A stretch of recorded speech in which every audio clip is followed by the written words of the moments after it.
సామాన్య శకం 1325లో వరంగల్ కాకతీయుల్ని, ద్వారా సముద్ర హొయసలుల్ని మరియు మధుర పాండ్యులని జయించి పూర్తి దక్షిణ భారతదేశాన్ని తన పాలన కిందకు తెచ్చిన ఢిల్లీ సుల్తాన్ సైన్యాధిపతి ఉల్గు ఖాన్ అపార సంపదతో ఢిల్లీ చేరుకున్నాడు.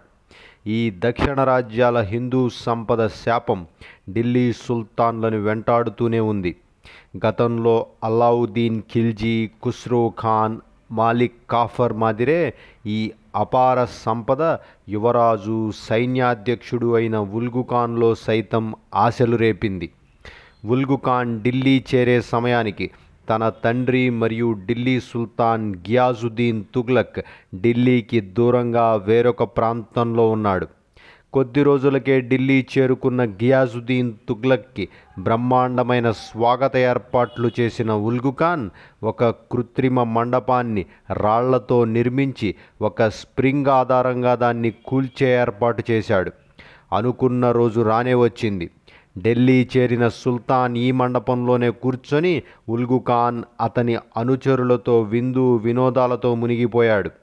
సరి అయిన సమయం చూసి ఉల్గు ఖాన్ తన అనుచరులతో సహా మండపం బయటకు వచ్చి ఆధారంగా ఉన్న స్ప్రింగ్ను లాగేశాడు.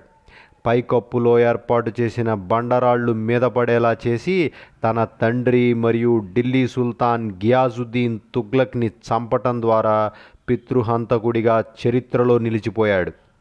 వెంటనే ఉల్గు ఖాన్ మనందరికీ సుపరిచితమైన మహమ్మద్ బిన్ తుగ్లక్గా పేరు మార్చుకుని ఢిల్లీ సింహాసనమెక్కాడు.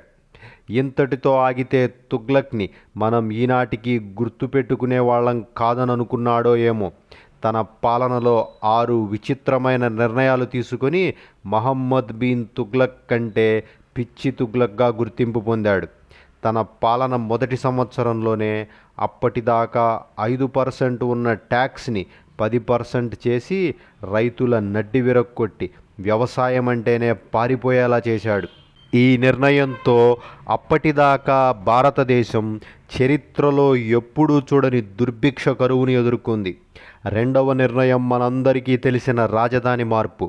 అనాది నుండి ఇంద్రప్రస్థ లేక కురుక్షేత్రగా పిలువబడుతూ నేటి ఢిల్లీ పరిసరాలలోనే ఉంటూ వచ్చిన భారతదేశ రాజధానిని నేటి మహారాష్ట్రలోని దేవగిరి లేదా దౌలతాబాద్కి మార్చి అపార ప్రాణ ధన నష్టానికి కారణమయ్యాడు ఈ తుగ్లక్ పితామహుడు.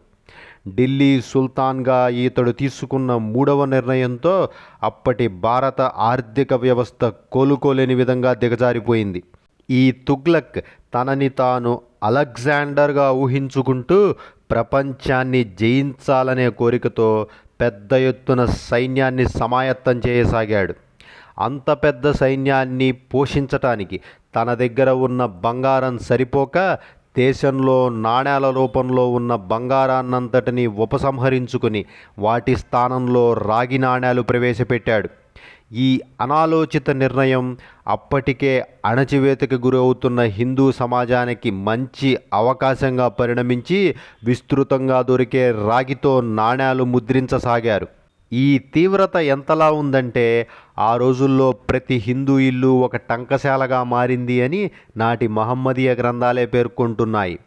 గోని సంచుల్లో నాణేలు తీసుకెళ్లి అంగీలో పట్టేంత నిత్యావసరాలు తెచ్చుకునే పరిస్థితి వచ్చింది.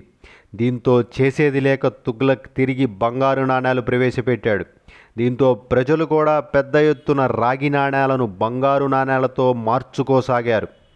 ఇళ్లలో రాగి నాణేలు ముద్రించటం, ఆ పక్క రోజు రాగి నాణేలను బంగారు నాణేలతో మార్చుకోవటం ఒక ప్రహసనంగా సాగింది అని అప్పటి చరిత్రకారులు రాసుకున్నారు. దీంతో కొద్ది సమయానికే తుగ్లక్ ఖజానా ఖాళీ అయ్యి తుగ్లక్కి పిచ్చి కోపం వచ్చింది. ఇలా రెండో అలెగ్జాండర్ అవుదామనుకున్న తుగ్లక్ ఆశలు అడియాశలయ్యాయి. మధ్య ఆసియా మీద మరియు ఇరాన్ మీద చేసిన దండయాత్రలు 4 మరియు 5వ నిర్ణయాలుగా తుగ్లక్ నిజంగానే పిచ్చి తుగ్లక్ అని నిరూపించాయి. అతని కంటే గనుడు ఆచంట మల్లన్న అని తుగ్లక్ తీసుకున్న 6వ నిర్ణయం చరిత్రలో నిలిచిపోయి తుగ్లక్ని భూస్థాపితం చేసింది. అలెగ్జాండర్ సైన్యాధ్యక్షులు కూడా హిమాలయాల వరకు వెళ్ళి ఆ దుర్భేద్యమైన మంచు పర్వతాలను చూసి చెదిరిపోయిన ఆత్మవిశ్వాసంతో వెనుతిరిగి వెళ్ళిపోయారు. కానీ పరమ పితామహుడైన తుగ్లక్ ఈ దుర్భేద్య హిమాలయాలను దాటి చైనాని ఆక్రమించి నూడిల్స్ తినాలనుకున్నాడు. అనుకున్నదే తడవుగా 1,00,000 సైన్యం నేటి భూటాన్ దేశంలోని బ్లాక్ మౌంటైన్స్ గుండా హిమాలయాలను దాటే ప్రయత్నం చేసింది. మైదాన ప్రాంతాల్లో ఉంటూ గంగానది నీళ్లు తాగే భారతదేశ నాగరిక సమాజాన్ని గెలిచిన ఆత్మవిశ్వాసం మెండుగా ఉన్న తుగ్లక్ సైన్యానికి మంచు పర్వతాలలో అడవినే దైవంగా భావించే భారతీయ గిరిజనులు దిగువ హిమాలయాలను కూడా దాటనీయలేదు. ఈ ఊచకోత ఎలా సాగిందంటే 1,00,000 మంది సైన్యంలో కేవలం 10 మంది మాత్రమే ఢిల్లీ చేరి జరిగిన విషయాలను తుగ్లక్కి తెలియజేశారు. దీంతో తుగ్లక్లు పూర్తిగా దివాళా తీశారు. దేశం మీద పట్టు కోల్పోయిన తుగ్లక్ ఖచ్చితంగా తెలుగువారి రాజధాని వరంగల్ని దోచుకున్న 25 సంవత్సరాలకి తన 60వ ఏట తుగ్లకాబాద్లో మరణించాడు. ఈ విధంగా ఉల్గు ఖాన్ మహమ్మద్ బిన్ తుగ్లక్గా, పిచ్చి తుగ్లక్గా చరిత్రలో నిలిచిపోయాడు. ఈ వీడియో కనుక మీకు నచ్చితే దయచేసి సబ్స్క్రైబ్ చేయండి, షేర్ చేయండి, కమెంట్ చేయండి. Thank you.